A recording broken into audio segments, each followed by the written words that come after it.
Welcome to A Lot on Our Mind. Mic check, mic check. Welcome to the pilot episode of Got a Lot on Our Minds. My name is Stevie B, or Steve B, or Steve, whatever you want to call me. You can find me on Twitter at Stove, S-T-O-V-E 11890. Kellz, talk to him.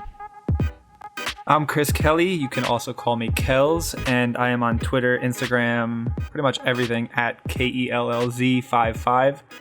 On TikTok, it's actually an underscore in between Kellz and 55. Kellz _55. Get him at TikTok. Yes, sir. I have other social medias as well. I just don't really check. I'm on TikTok, but I'm a creep. I have like a ghost profile. I'm like user 1-3775. And I have You're an just on it for the Instagram, likes. but I never really check it. Just to watch. Yeah, just to watch all the shit y'all doing. Sounds good. All right. So, what's up, man? How you feeling today? I mean, it's a Saturday. Not too bad. Everything's been good. How are you? I'm chilling, man. Oh, my bad. I got to turn that off. Oh, my God. That's the wife. One thing. That's my wife texting me because I just told her that Tom Thibodeau is the new coach of the New York Knicks. Or potentially will be. Potential. I like that move. Gotta go, Shinazi. The wife's home. He would, yeah. He Thibs was like my second pick. I wanted Kenny Atkinson, to be honest with you. Really? Yeah, I thought he did a really any good reason job why? with the Nets. I thought I thought he took the Nets team and like kind of like, you know, he was able to reel in D'Angelo Russell and he made players out of Spencer Dinwiddie and Jared. I forget his name.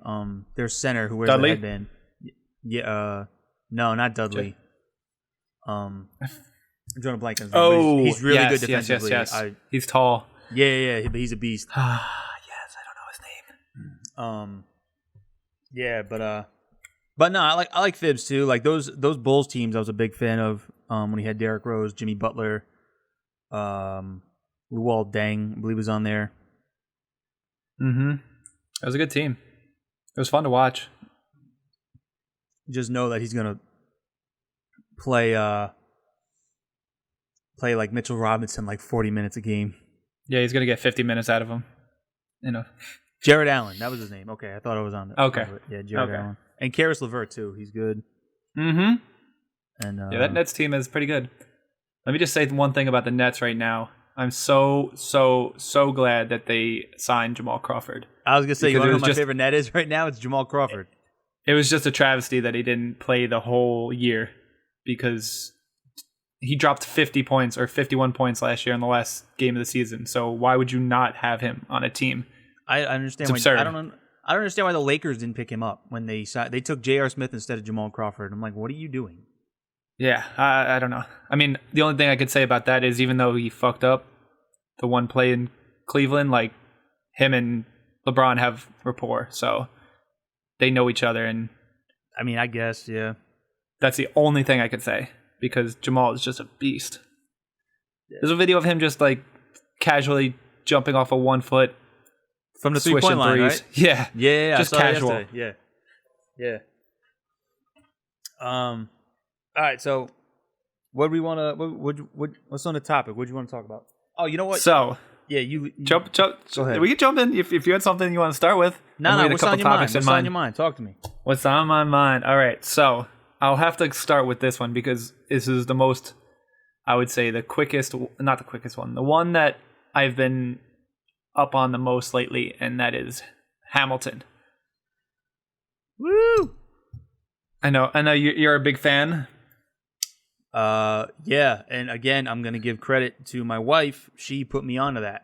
She is a big Lin-Manuel Miranda fan. She is a huge Broadway fan. Like that is, pardon my French, her shit. That is what she's into.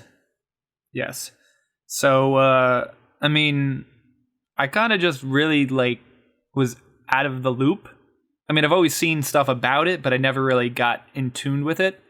And then it dropped on Disney Plus. So I was like, hey, let me check what this is all about. And I think you had it playing a couple times. And even when it was playing, I liked it, but I wasn't like, let me look more at this kind of thing until watching it. And then after watching it, I've just been obsessed and listening to the soundtrack. Even I've watched it probably like 3 or 4 times since it dropped like last week or 2 weeks ago. I forget which one it was. And I've just been, like blasting the soundtrack on my way to work or just in the house. Everybody's getting sick of it around here, but me.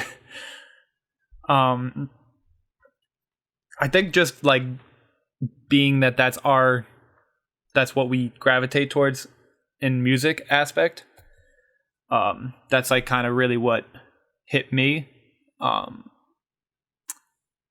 It's just so well done too. I mean, even like the movie version is just watching it play out, and all of like the dances and just the production of it is pretty phenomenal. Oh yeah, the choreography. There's so many different levels to the choreography. The dialogue. It's not even dialogue. The lyrics. The cadences, the rhyme patterns of the entire show. So I was kind of like the same thing. Like I bought Jess the soundtrack to it when it came out, because she likes to just listen to soundtracks from Broadway musicals, and so we kept it in her car. I mean, we listened to a few songs, and there were like a few songs like that I would listen to that I'm like, all right, like they're okay, but I don't understand it. And then like there were other certain ones I was like, yo, this knocks, it's pretty. But I was kind of like the same way. Like I enjoyed it, but then once I saw it, I'm like, oh wow, now my eyes are open. Now I get it. When you see the whole production of it together, it's kind of just really, it's awesome. incredible. There's a book that we have, and if you want, I'll lend it to you. Okay. It's called Hamilton: The Revolution. It's what's considered, I guess, like a coffee table book. But it's literally like, how many pages is this thing? It's incredible. It really is a really cool book. It's like 286 pages, 87 pages, and it documents like how he came up with this, what his process was. There's like pictures of like his journal and notepad of how he came, like him writing stuff down.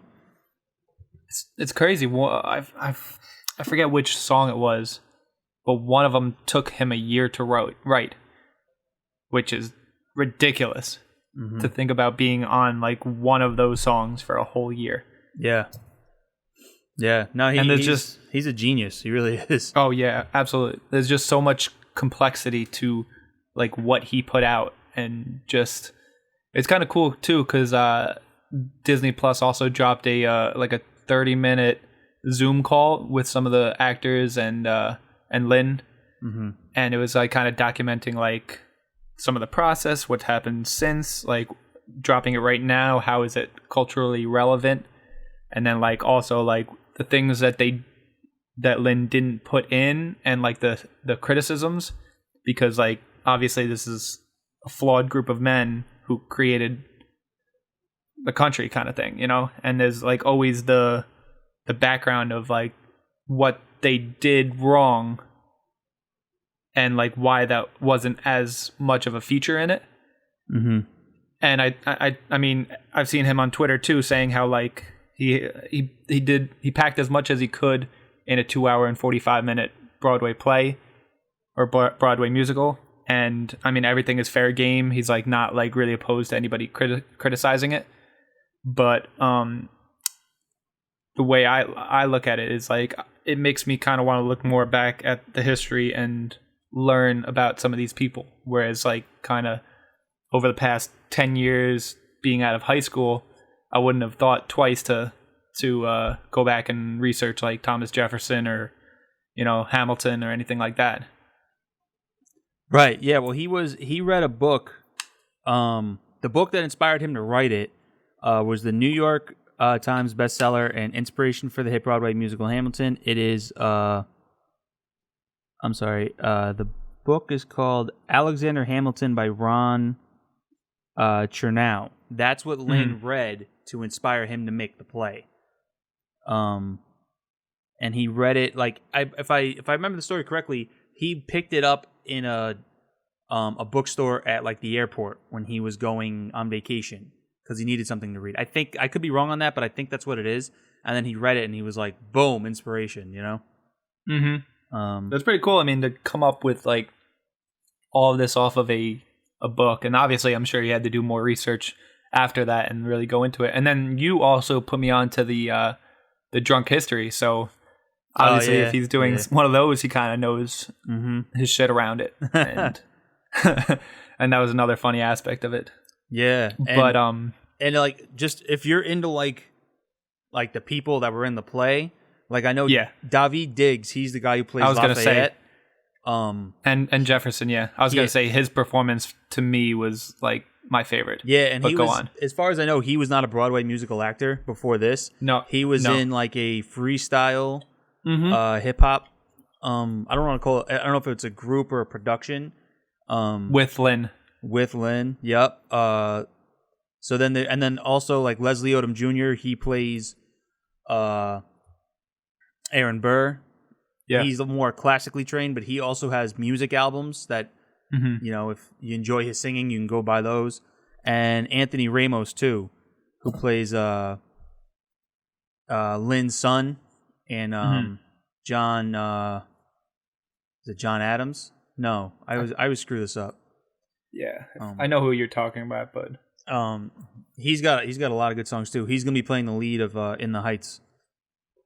That was the two things that you touched on. David Diggs, to me, just every time like he comes out, it's just so like enthusiastic almost, right. And some of his like rhyme patterns and things that he comes up or they wrote for him, I guess, is just he does it so well. Oh and yeah, I think he's so talented, and I think it's cool that he played Lafayette and Thomas Jefferson because they're kind of like he's got the French accent in the first one, and then he's got just the regular Thomas Jefferson, and I don't know, it's just wow, just everything about that. Yeah, and the thing is that you don't think obviously it's the same dude, but like he changes his hairstyle and his wardrobe and everything, but like you don't associate those as being like the same character. He makes them two completely different characters. True, yeah. Truthfully, it's kind of like if you're not like if you would have like closed your eyes kind of thing and watched it, I don't think you would know it's the same dude. Yeah. So a lot of the people. Do you have a favorite song or a couple songs or? Yeah. All right. So I get a new favorite like as I keep. Because like when I listen to the soundtrack now recently, I just do this with like albums in general. Yeah, I will listen to like I'll listen to like 3 to 4 songs like at a time. Like I'll listen through 3 or 4 songs and then go back and then re-listen to them, and then I'll move on like to the next 3 or 4.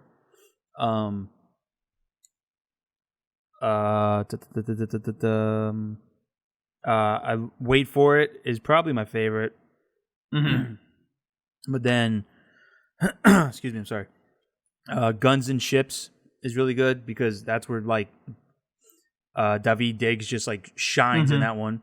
And then recently, the one that I've been playing over and over is Yorktown, where the world turns upside down. The song of where like they win the war. That one is I thought was really cool. What are yours? I'm actually I do like the one that with David Diggs. I find myself gravitating towards Helpless and Satisfied so much. Just I love the way Philippa so just she's got a fucking amazing voice. And then Satisfied is just and then even like I think one of my favorite things is I downloaded the soundtrack like and Apple Music messed it up and it was like out of order and the songs were wrong kind of thing. Like titles were wrong. I was listening to a different song and it wasn't called Satisfied. But like when you listen to that and you notice like how I love how Lin keeps bringing back certain songs and like kind of like little aspects of it and molding it into new songs. Yeah. Yeah. Like, I thought that was really, really cool. Yeah, there's times where, like, there's a song, Blow Us All Away, where, it's about Hamilton's son, and at the end, like, you hear, like, the which is, like, the 10 dual commandments. Yeah. That pops up every now and then, and once you hear that, you're like, oh, okay, wait, hold on. Like, there's another fight kind of thing. Yeah. Yeah. And I like how they start off with helpless and satisfied, and then by the end, when like the Reynolds papers and everything comes out, then Philippa's singing helpless at that part, and then the satisfied part is coming out too. And they're all like meshed into like one song. Right, yeah. And they're all, I think there's a name for it when like everybody's singing at once. I forgot what it's called. I think I looked that up and I forget what it is, but for me, I would just lose track. I would be like, how do you do this? Right, yeah. When you're hearing like two other actors belting out stuff. And I know it's singers probably have background vocals and everything, so they just tune it out somehow, but my mind would be like, oh, she's singing this. Let me just go with her. Hey, and I think that's kind of why, like, that's why they're on Broadway. Exactly. Oh, yeah. Well, and also because I'm a horrible singer. That's probably the main part. But and you love fucking karaoke. Go figure. Yeah, right. I'm the sober guy who's just belting out horrible animal noises.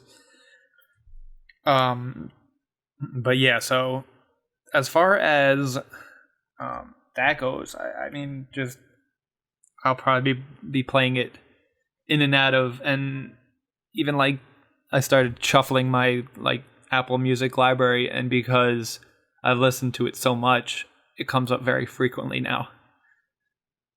Right. It's like, he definitely wants to hear this now. Let me just pepper that in there. Now your algorithm is like, oh, I know he's going to like Hamilton. Yeah. He's not skipping this one.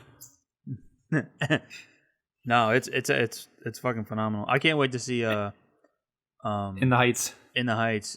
Jess saw that on Broadway. Everyone, when I say Jess is my wife. That's who that is. She saw that on Broadway, and she refuses to watch the trailer for the movie because she wants to be surprised. Like, she doesn't want to like put an idea in her head of what she thinks it's going to be, and then it's something else. She just wants to go in like completely blind and just see it from the beginning. Yeah, that's smart. I think this dropping. I mean, I'm happy that it dropped early too, because it was supposed to come out like next year. Like that that definitely made me want to see In the Heights, and I'm like, I wish they'd drop it early. I know they're not, but that, and also I think Hulu dropped a documentary about that group you were talking about earlier. The freestyle group? Yeah. Oh, did they? Yeah, I'm pretty sure that Hulu dropped it, or it's coming. I think it was last Friday, or it might be this Friday. So that's something that I want to look at too. And watch that, because like you said, I watched a couple interviews and stuff, and that's all David Diggs talked about, is how like he was basically in and I think like they pretty much did this to most of the cast, is like they were in stuff with each other kind of thing. Like they knew each other, at least for the guy who played George Washington and David Diggs. The guy who played George Washington was... I forgot his name. He was Chris... I'm sorry, I'm going to look his name up now. He was in the Heights with Lin-Manuel Miranda. So yeah, like I watched an interview, and he basically like was supposed to talk with them about something, and I guess him and Lin didn't talk, and then the director went over and talked to him, and was like, so what's up, Washington? Christopher he was like, Jackson. wait, what? He was like, what? What do you talk about? He's like, yeah, you're playing George Washington. So it's kind of like everybody, and then I think they went to David Diggs and was like, you want to go play this? And then it just kind of all happened that way. And I think David Diggs was like, this is going to be horrible kind of thing. Like that was the outlook when he heard about the idea first. So something that just, sometimes you never know what an idea will be. Yeah, and I think from what I heard too, that Lin met Leslie Odom at Vassar College up towards like Poughkeepsie. They met over there. Yeah. I forget what happened. And then that's where like they kind of like discussed. I think like they got on the topic of it, and Leslie was like, "Oh, what's this play that you're writing?" And Lynn was like, "Oh, you want to know? Maybe I got a spot." And Leslie Odom won an award for best leading role in that. Yeah. Because he might even have more lines. I'm pretty sure he does. He has more dialogue or lyrics than Hamilton. And yeah. So I think they ended up winning 11 awards for it. Yeah, I think they were one short of winning the most or tying the most. Yeah, Lynn's won so many awards. I think the only one he's got left to win is I think TV. Because he's won like a Tony, he's won a Grammy, he's won a Pulitzer Prize, he's won I think he's won an Academy Award. Like he's one away from winning like one of everything. He's Well, I mean, you could see why. Oh yeah, definitely, absolutely. He just seems like a cool dude too. Like just from the interviews. I mean, obviously I don't know the guy, so I can't say that for sure. But yeah, from interviews he seems like super down to earth and just mad chill. Yeah, and like and he's also like he does good shit. Like he's trying to help Puerto Rico. Like he's a big, huge. Obviously, he's Puerto Rican. He's a huge advocate to, help Puerto Rico with all the struggles and financial things from the hurricane. Just from the hurricane and just to help in general get them to a better place. Yeah, I think I'm pretty sure he took Hamilton down to Puerto Rico, set it up, and did performances there, and all the funding went towards Puerto Rico. Like they pocketed none of that. Yeah, so I think I saw something on that too. He's cool. Moral of the story: watch Hamilton and then get this book that I was talking about. Yeah, I'm gonna definitely have to scoop that from you. Yeah, for real. Check it out. Oh man. Moving on. Next topic. You wanna segue into another visual entity of the documentary style? Oh, you want to talk about The Last Dance? Yeah. I was so happy that they dropped that early. Yeah. And now that it's on Netflix and you can just watch it whenever you want. I like this is gonna show my age here, but I TiVo'd it is what I called it, but I DVR'd it. So like I have it just whatever, but now that it's on Netflix, I can just delete those. Yeah. But I think my favorite part in the whole thing is when they tell the story of how Michael Jordan had to go get Dennis Rodman out of like Las Vegas. Yeah. Like when Michael Jordan has to come get you and say, "Yo, I need you for basketball," that speaks so much about one, you're the type of basketball player you are, because if you're that good that Michael has to come get you and he doesn't want to replace you, that says something. And two, that it takes Michael Jordan to be the one to pull you out of whatever the fuck you were doing. And also, like, obviously, the people, everybody on ESPN talked a lot about this, but like, if that happened nowadays, you know how big of story that would be? Oh, yeah. Like, it would be blown up. Everyone would be selfish and all this other stuff. But, like, the great thing about Phil Jackson being a head coach and knowing his players is he realized that that's how Dennis had to go blow off some steam. And when it came down to actually playing, like, he's going to give you his all. Like, he's not going to go onto the court, be slumpish, and not try to get rebounds and shit. Like, he's going balls to the wall. He's going to Superman, full extend into the crowd, and still get like 40 rebounds. But that's an exaggeration, probably like 20. Oh, yeah. But still, that's an incredible number. Dennis Rodman's legacy will live forever just because, one, he was one of the most unique basketball players of all time.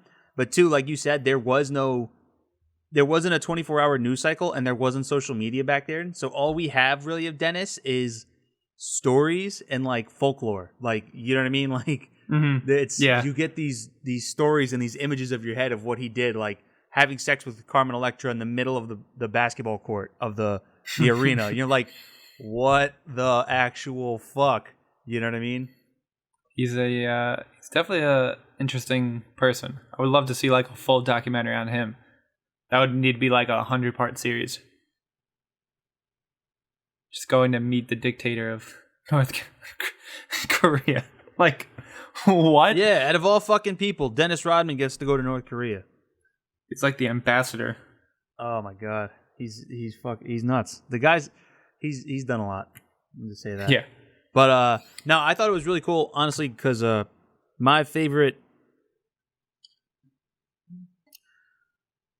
I'm trying to think about it, and I'm judging myself here, but I think my favorite athlete of all time is Michael Jordan. Mm-hmm. I'm trying to like tally up all the athletes, and I think it's still Michael Jordan. Yeah, I'm just gonna say my and like I think he's the best athlete of all time. He's the best basketball player of all time. You know, and the thing about him was he's never really kind of given many interviews. You know, you kind of saw him on like the USA team 30 for 30, but you never really got his full. Like you know what I mean? Like Kobe was very interviewish. Like you have so many interviews with Kobe, which was so cool. R.I.P. Yeah. But Jordan, you never really had a lot. But now you have this massive one. You know? Yeah. It seems like unless he was doing a post game interview or like a pre-game interview, after that it was like going back to my hotel or wherever, and that's it. And then ever since then, I'm gambling. Like you, even being like the owner of the Bobcats, like you just never hear from him. Yeah, he's just like that guy in the office, and like to be the best basketball player and still not hear from him. Yeah, I mean, you saw it in the documentary. He just got so tired of the media and like you know, like twisting everything I say or what I do. Like you know, like it wears. Some people grow thick skin. Like I said, Kobe. I feel like LeBron. If you want to talk owners like Jerry Jones or Mark Cuban, like they're fine. And some people, they just don't like it, you know? Yeah. And that's like on the I mean, he was such a cultural icon. Like everybody knew who he was no matter where you went, and everybody was following him kind of thing. But that was still before all of the social media aspects. So that's like another thing on top of it nowadays where people have to grasp that like you're constantly in the limelight as being this cultural icon, and now you have to deal with social media and like all these different tabloids and people's comments, and that's got to be an added level of pressure. Oh yeah, absolutely. And he was still the greatest of all time. Yeah. I mean, I think as far as like a docuseries like this kind of it blew it out of the water. I was just captivated to see who he was kind of, and like the mindset behind him and how much he was focused on winning. Because sometimes, I mean, you can get that like, oh, if you're down or whatever, maybe the other team is better than us kind of thing. But he always had like that kill first mentality, and like no matter what, like we need to play, we need to get to where we want to be. Yeah, if that means I gotta score 50, or if that means I gotta, grab 10 rebounds and 12 assists, like, and they show that in the documentary that later he figures it out, like I can't do it just by outscoring them by myself, Yeah, which was cool to see, and then the thing with like BJ Armstrong where he has that great game, and then the next day it's like nope. You I forget what exactly he did after, like he said something like he was trash talking. No, he was on the court jumping up and down and like kind of swinging his fist like they just won the championship. Like when Jordan won the championship, he was basically celebrating like that. And it's like, you're done. That's it. Like that's you had all one I game. need. I took that personal. And that's where MJ takes like this, like it's like his mental fuel, and it's like, okay. And it's crazy how he could just take something that might not have even happened and then just turn that into fuel. Like he could just put into his head. He pretty much incepts himself. Yeah. Like, yo, this person said this about me, it might not have happened, but in my mind, it happened. So now I'm going to go out and physically demolish you, your whole team, just because this may or may not have happened.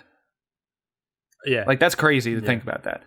And honestly, too, like, through that documentary, and I've always felt this way, like, I'm sure he's a nice guy, but I never really had any sympathy towards Isaiah Thomas not being on the USA team, because with those, they call them the bad boy Pistons, and it's like, well, that's the way it was played. And it's like, okay, like, I get that, like, maybe the fouls weren't actually called back then, but if you watch the style of how you guys were playing, you weren't playing defense, you were just beating people up.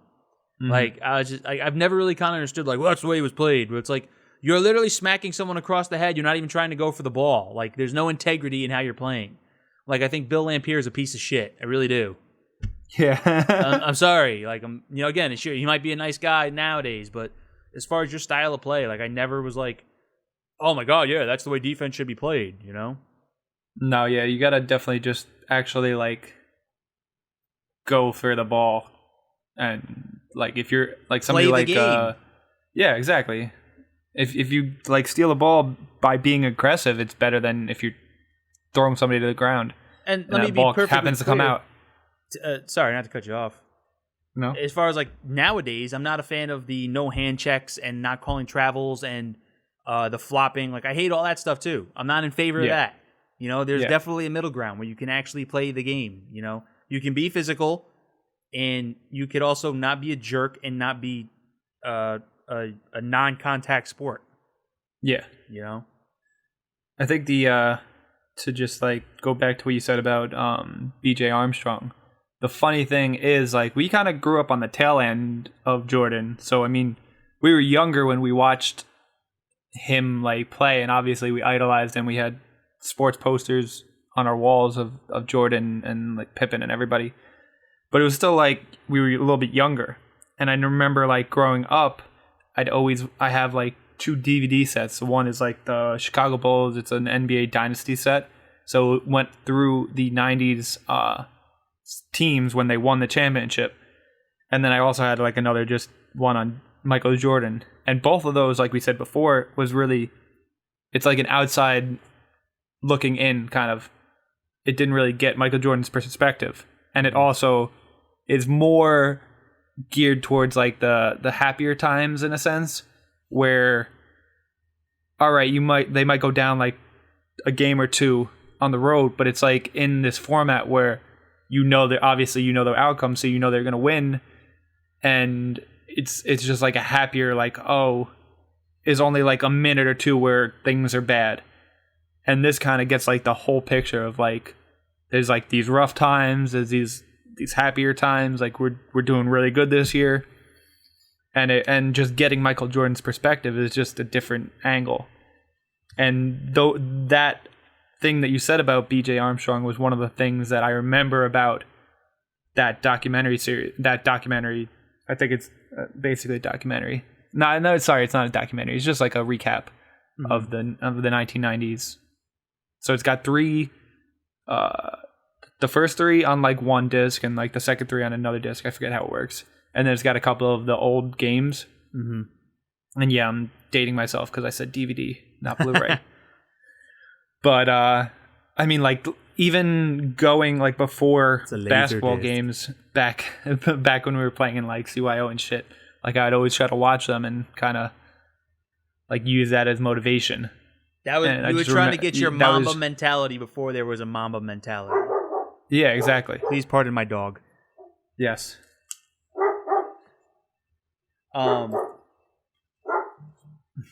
Hopefully he'll stop soon.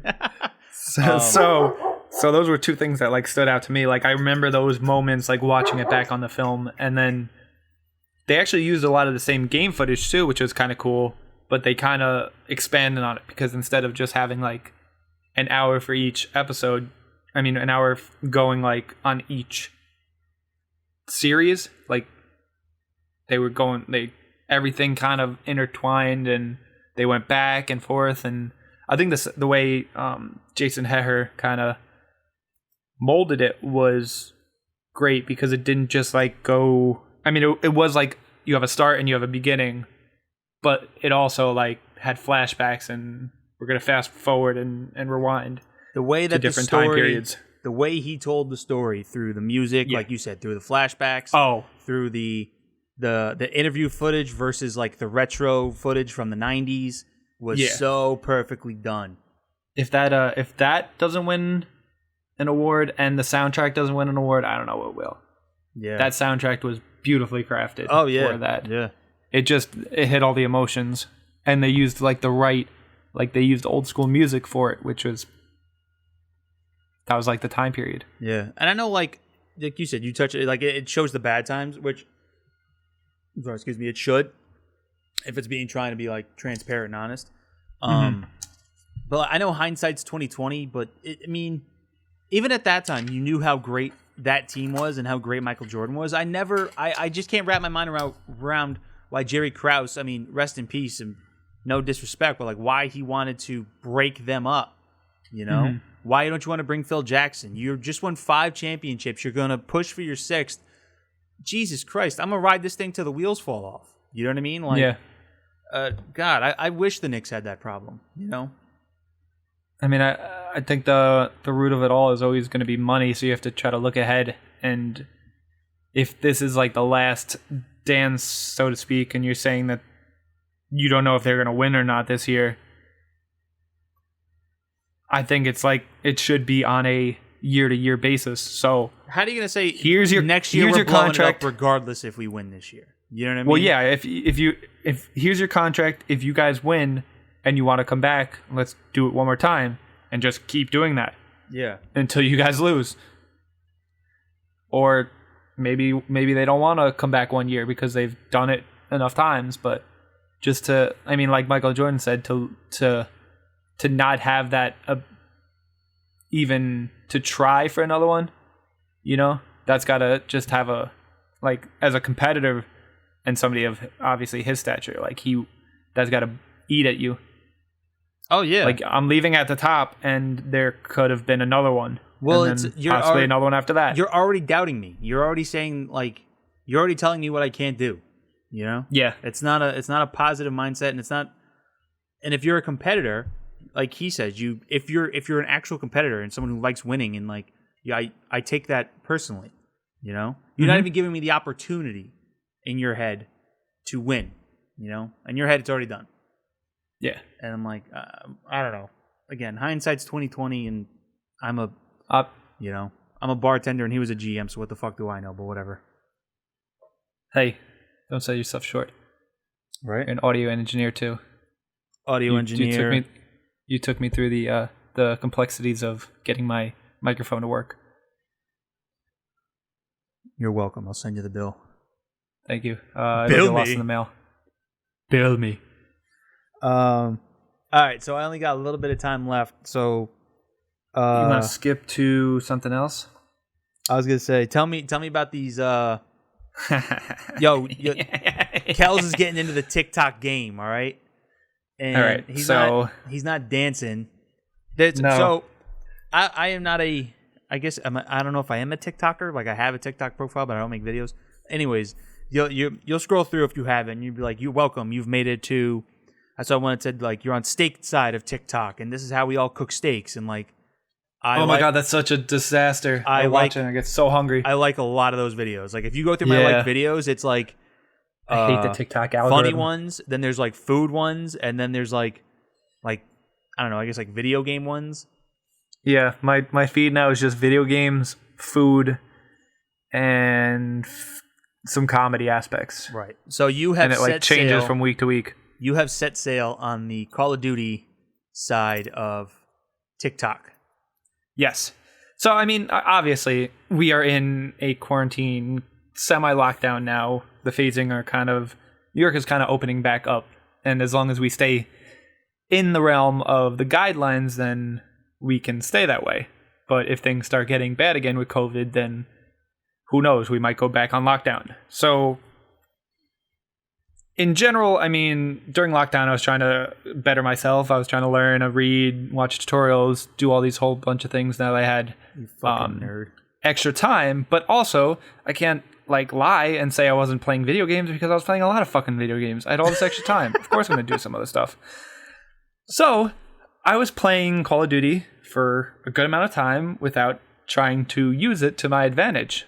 And there was just, and what I'll say is this all started kind of with, I mean, we've always played Call of Duty. We would stay up 4 or 5 hours trying to finish some of the zombie games trying to get the Easter eggs.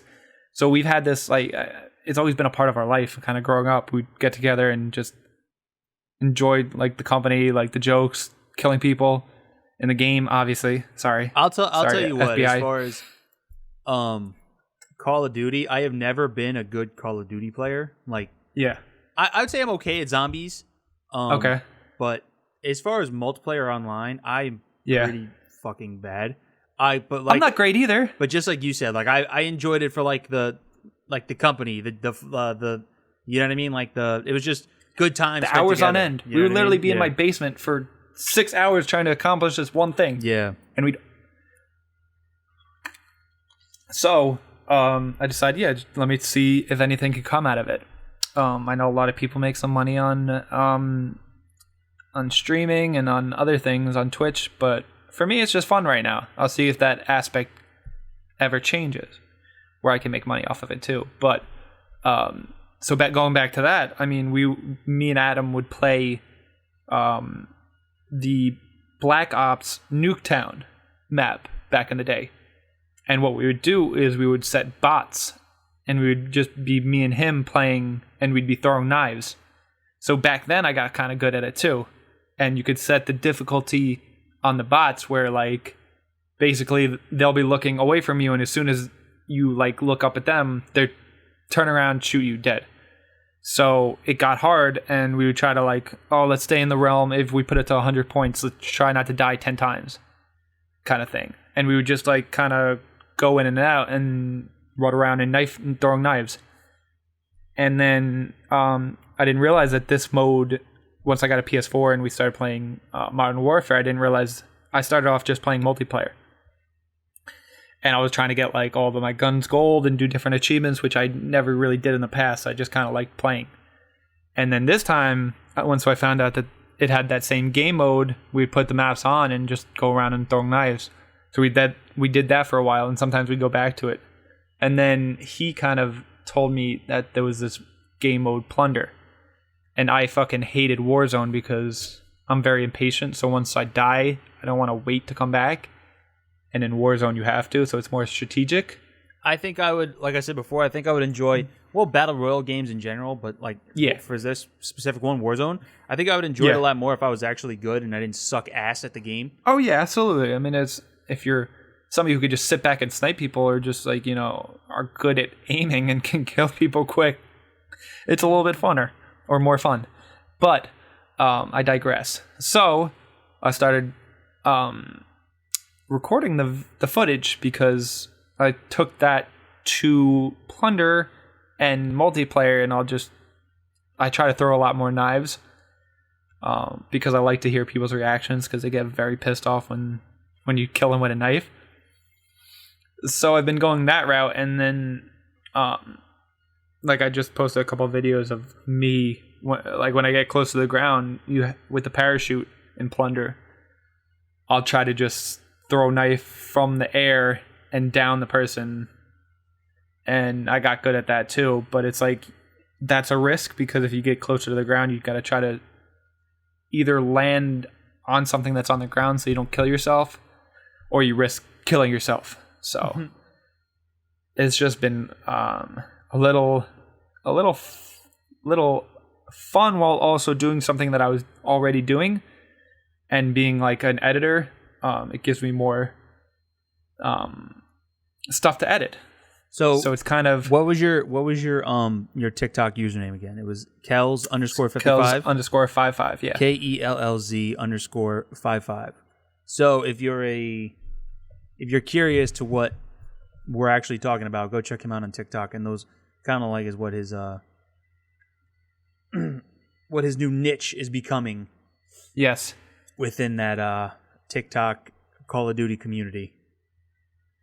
And there's just a lot of funny TikTok or just in general Call of Duty players who some of them, like, you'll just listen to the conversations and just be like, what? Or like what they do. Like, I mean, the Call of Duty game, the Battle Royale modes kind of have like a Grand Theft Auto style where like you can get in vehicles or you can get in a helicopter and you could throw helicopters at each other or run people over. So it's kind of got that aspect of there's things that are funny within it. I've always kind of thought, just in general, with like with video games, you know, I know they get the one, you know, like, no disrespect to them, but you get the, you know, the South Park episode where it shows them like playing like World of Warcraft, and that's like the aesthetic that everyone thinks. Yeah. Bathroom, my bathroom. You know, I always just kind of thought with them in general, if you don't enjoy them, you either haven't played the right one, or you haven't played with the right people, or both. Yeah, you know? Yeah. It's a good fucking time sometimes. I mean, if you like board games, if you like kind of playing any kind of board games, there's definitely card a games. game for you that you could find. Oh yeah. I mean, look how many games there are for your phone. Mm-hmm. Shit, Snake back in the day probably was the best thing since sliced bread. Used to play that on like my Nokia. Yeah, right? Your brick? Yeah. God knows where that thing is. Yeah. I have a couple old phones and just that I would like to use for props, but I mean, I just figured I'm doing something I already enjoy doing, and the only thing that I hate is like I have to figure out how to record it where it does the full clip and also captures audio, because sometimes on the PS4 it'll like skip like 3 or 4 seconds, and it's always in a good moment. So I'm just like, go figure. Like I'm trying to avoid that, and also I got the Roxio game capture, which I found now has like an issue of audio because the PS4 doesn't output to my TV and the headset at the same time. So it's like, do I not listen to the audio chat? I don't know. I'm still trying to fucking figure this shit out. So it's like, that's taking time, but I don't fucking know. I gotta look into that. I apologize if I'm yawning. Yeah, am I boring you with all my tech talk? It's closing in on time for me to go to work, and when I go to work, my body tells me to get tired because I don't want to go. Yeah, welcome to my tech talk. Thanks for coming to my TED Talk. Thanks for coming to my tech talk. Trademarked. Yeah, so Kellz _55 on TikTok. Thank you for coming to my TikTok talk. Thank you for... that's a lot of words. My TikTok TED Talk. TikTok tech talk. Yeah, I gotta get better at it. I gotta get on it too. It's just a fun game mode too, because it's like there's a end goal, and it's also about being competitive, like we said before. So when I want to win, it doesn't matter what I'm playing. I kind of go hard at it. So I mean, you can say what you want about it, but I think some of the reactions are just hilarious too. I just like it better than Warzone, because like I said to you, like I go to Warzone and like, and even just with battle royale games, like I can't stand fucking Fortnite. PUBG I suck, so I don't play. And PUBG, like I don't know if you ever played that one. It's no, yeah, but it was like one of the original ones. But it just takes forever to load up, and then you get down there, and then I get shot, and then I got to reload the whole thing, and I spend an hour and a half just loading, dropping, getting shot. And I'm like, fuck this. And then with Warzone, I'm a little bit better, but it's the same thing. It's like I spend most of the time just what's the end goal? My end goal is to be the last guy standing. So I'm not going to go into conflict if I know I suck ass. So I'm going to hide, and I'm going to try to make it to the last and hope I get the jump on somebody. And then I get my fucking nuts blown off. And I'm like, you know what? Yeah. Now I'm done for the night because now I'm pissed off. Yeah. I think the first time I played Warzone, it was like it just dropped. And I came in, and I jumped, and I thought I was following the person who I was in the party with. And I follow him into I land right behind him. I I run into the same room as him, and he just starts shooting me and destroyed me. And then I go to the gulag, and I think I lost that too. And I was just waiting there for like 5-10 minutes, and then like that's not fun. Yeah, I'll tell you what, the gulag is a fresh take on it though, a little bit. Yeah, because like in other words, you're just dead and you're done. Yeah. Yeah, I don't know. I tried to like play Fortnite for a little bit, and I'm just like, I played it because other people were playing it, and I'm like, all right. I mean, like, I'll give it a few playthroughs. I'm just like, this. You know what? There's times when you just got to realize like, this is not meant for me. I'm sure it's fun. I didn't even go into that at all. Yeah, I was like, I'm sure it's a great time when you're good at it and you know what the fuck you're doing and with your friends, but this is not for me. Know when you're the old guy in the room. I kind of like when people like make cool shit with it on it though, and they'll take like screenshots of it and post it. Oh yeah, like I mean, it's a very unique game, but I have the imagination and the reading level of a fourth grader, so I don't do very well.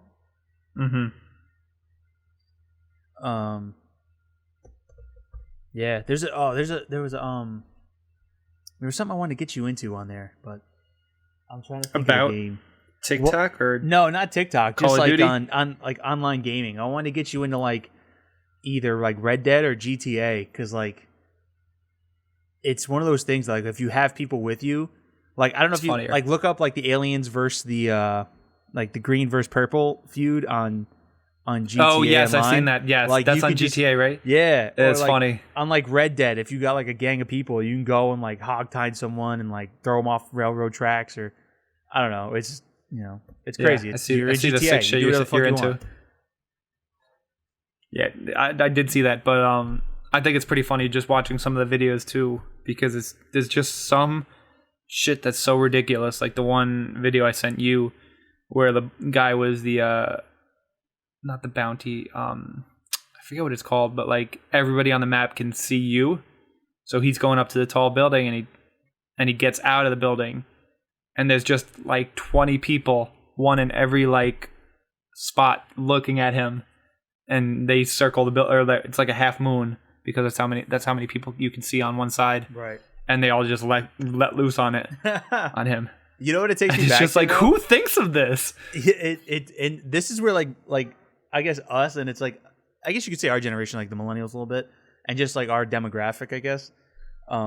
That we grew up like with the red versus blue shit. So we like we used to watch Red versus Blue and just things like that. And it's like you can make humor out of it, Like and I guess shout out GameSaw Productions. They're still in the I was about to say he's shout in out Dan Leahy, who's producing and editing Demolition Squad, and it's a fresh new take, and he got inspiration from Red vs. Blue, but it's a whole different production, and obviously the boys are in it, and Dan, if you fucking listen to awesome, this, it's really good. We could have you on for a little bit and get you to talk about it. Definitely, yeah, we're gonna have some guests if people would like to after this pilot episode. Oh, what else? What else I want to say? I like how I like bought like 5 games and I just play one. What I did you started buy? with like Spider-Man, and Spider-Man was so good. I was playing that for a while, and it's graphics and just running around in New York City doing whatever is awesome. And then I just I think I downloaded NBA because it was free this month because of an anniversary. You want to play? I'll set that up. Oh, you want to go? All right, let's go. Yeah. We'll play some online on that. I have it for Xbox, but I'll just download it. I don't know if I could transfer my stuff. I don't really care. But if you have it on PS4, you should be able to, like, if you do online, right? You can still I have still probably free. Oh yeah, no, I have it, the free game. Like I bought it for Xbox like 4 months ago. Yeah, for like $20, and then it became the free game last month. But I made a franchise with the Knicks, and I traded for like Blake Griffin, and then traded him away for like LaMarcus Aldridge and Rudy Gay, and I don't know, that's what I enjoy with that. I enjoy like the franchise, and like I could trade and make my own team kind of thing. Mm-hmm. But what other games do you have for PS4? Black Ops 2. Okay. I downloaded Apex. I just haven't really played it. I have Apex The Legends? Last of Us, the first one. The Last of Us is dope too. I don't know if you've ever played the single Yeah. player. It's one of the best. I gotta play the second one, but it's one of the best like single player stories. Yeah, I have to actually get into the story. I know I actually started playing like the online version of that before Warzone dropped. So that's when I was playing more of the multiplayer in Call of Duty, and then a couple of my friends were on The Last of Us. was that your friend It's like a Andreas? little game mode where you're like picking up equipment, you're building bombs and grenades and stuff, and then you have like a bow or some kind of gun, and you have to find ammo and eliminate the other team. It's like- so it's got a couple game modes, so it's pretty. It was pretty fun. It's like a multiplayer survival kind of mode. Yeah, exactly. Yeah. Yeah. Any closing thoughts before I gotta cut this short because I have to go to work because I'm a sucker. So you're a strong, independent woman, and you don't need no man's. Yeah. No, I'm not. Yeah. No. I would just say that I gotta go deal with the general fucking public that like doesn't want to Yeah. wear a mask. doesn't want to abide by safety I had precautions, but I had a fully grown boomer yesterday Ooh. wanting to come. For those of you who don't know, like one of my, I work technically 3 jobs on paper. One my Yes. full time one though, the one that pays most of my bills. I'm a bartender at a restaurant, and I'm not telling you which restaurant because I don't want anyone to come and find me. Yes. And so one of the policies is that you can't come in without a mask on. That is the New York State mandated policy. There are signs on literally every fucking business in New York that says no mask, no entry. Yes. So yesterday, these 2 middle-aged white men walk in, and they're not wearing masks, and they start to proceed to make their way past the front door in the lobby, and the host is trying to tell them, listen, hey guys, you're more than welcome to come in. We just need that you need a mask upon entry. And at this point, he's like almost like to the bar area of the restaurant. So I walk up and I'm like, hey guys, you're more than welcome to come in. We'd love to serve you. You do though. You need a mask to be in the building. He's like, well, I'm already here. And I said, yeah, well, I see that. I'm gonna need you to have to step outside and go to your car and retrieve your mask, and then you can come back in and we'll seat you and take care of you. Well, I'm going to sit right there. And the seat that he was pointing to was probably about 4 or 5 feet from him. I said, yeah, I see where you're going to sit, but I can't let you go any further. It's a state mandate. And, well, I don't understand why I can't sit right there. I'm like, well, because I'm telling you. Because the governor of our state is telling me that I have to tell you that you can't do this, And, proceeded to cock his attitude back, lean forward, and give me the good old, this is bullshit. And then stormed off. Did he come back? No. Oh, God damn it. I was kind of hoping that really he would have loved to serve that man. No, I wouldn't have served him. I would have been like, nah, you know what? Because of the interaction before and your attitude, you can go find somewhere else to eat. I have the right to refuse your service, so peace out. Yeah. I mean, entitlement, and you don't want to take your rights away. Jesus Christ. I don't get it. Like you said, you don't even have to wear it. Like, I'm wearing this thing for fucking 6 to 8 hours at a shot, which is not even that long. People in the medical literally profession, have to God bless walk them. with it from where you are till where you're sitting, and then you can take it off to eat. Yep.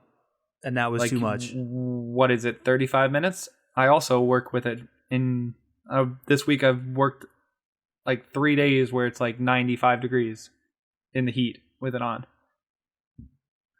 Obviously, I'd rather not, but I mean, I have people in my life that I'd rather try to keep safe. So yeah, I don't get it either. And you know what? And this is where sometimes like I have thoughts in my head that I learned to not say, and I'm going to say them here because whatever. There's definitely certain people that are going to be like, I can't breathe in it. I'm wearing it and I can't breathe. And I'm like, can you not breathe because of the mask, or can you not breathe because you're out of shape? Like, which fucking one is it? It's not the mask. Stop it.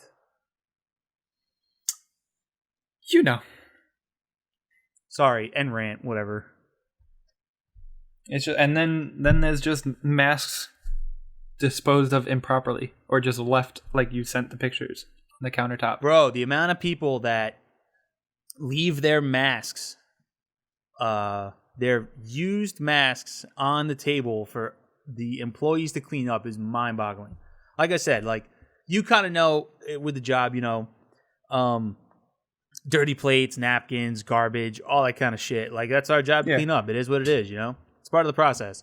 Some people are obviously more tidy than others, and sometimes when people have kids, you know, kids, they tend to throw food on the ground. That's just what kids do, you know?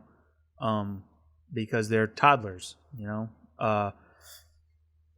And like I said, you just clean it up and you get past it and you move on. And but like the leaving of the masks on the tables, and now what people are doing is they're taking food to go. So they'll pick up the food in the to go area, and then they'll go outside, they'll eat it outside, and then they just leave their garbage outside of the building.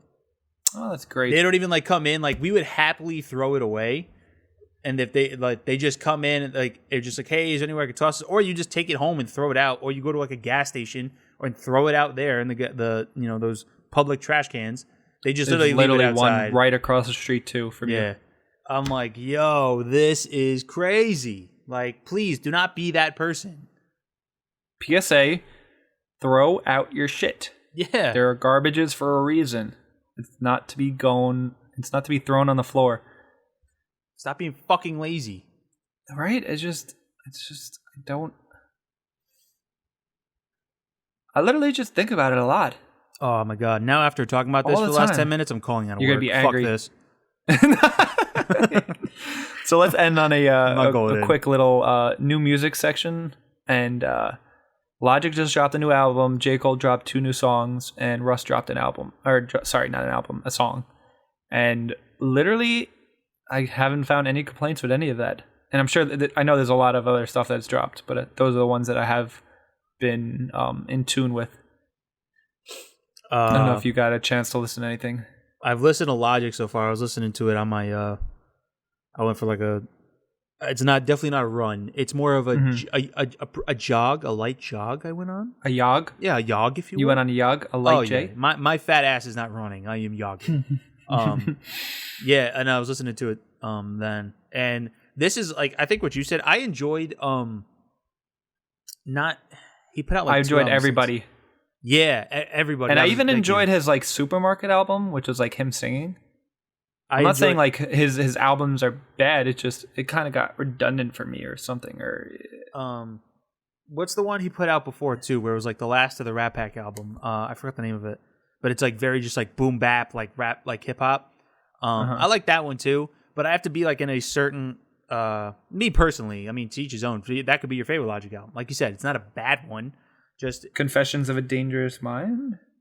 That was his last one. He had Supermarket, YSIV, Bobby Tarantino 2, Everybody, and Bobby Tarantino. In between the Incredible True Story and this one, No Pressure. Maybe it was Confessions of a Dangerous Mind, but just this one, like, was just this latest one. Like, I really enjoy. You know what it is? I think a lot of it is No ID. Like I love No ID's. Yeah, brings it out of him. YSIV. That's the one I was talking about. That one I enjoyed too. No ID's just the I don't know the beats, the mixing, the samples. It works so well. It's so good. Yeah.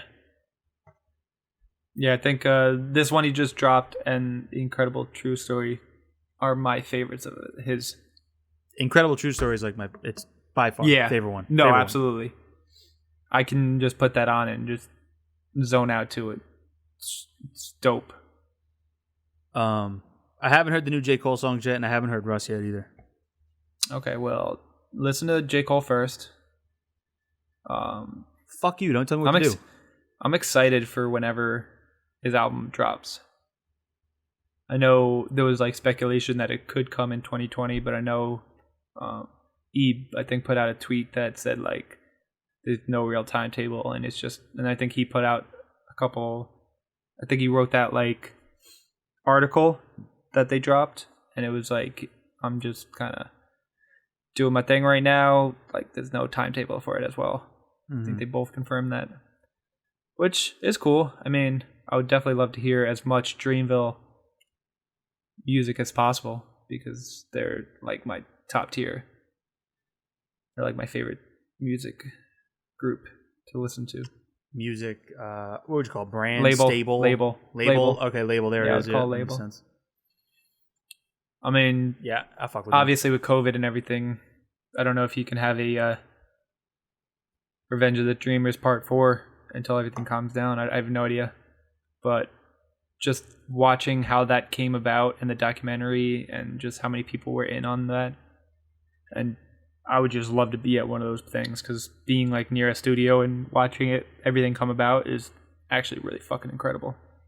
Just seeing people work and the brilliance behind every aspect of a production.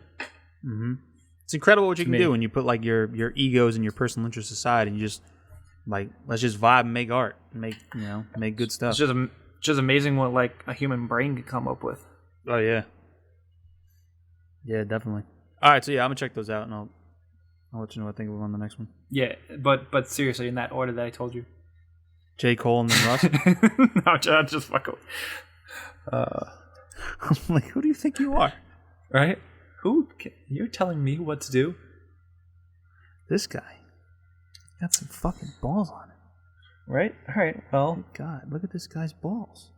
just look at them. There's your sound clip. They're fucking gigantic. I'm gonna put this the whatever sound clip we use in the bubble and make a little animation for it, just so you know.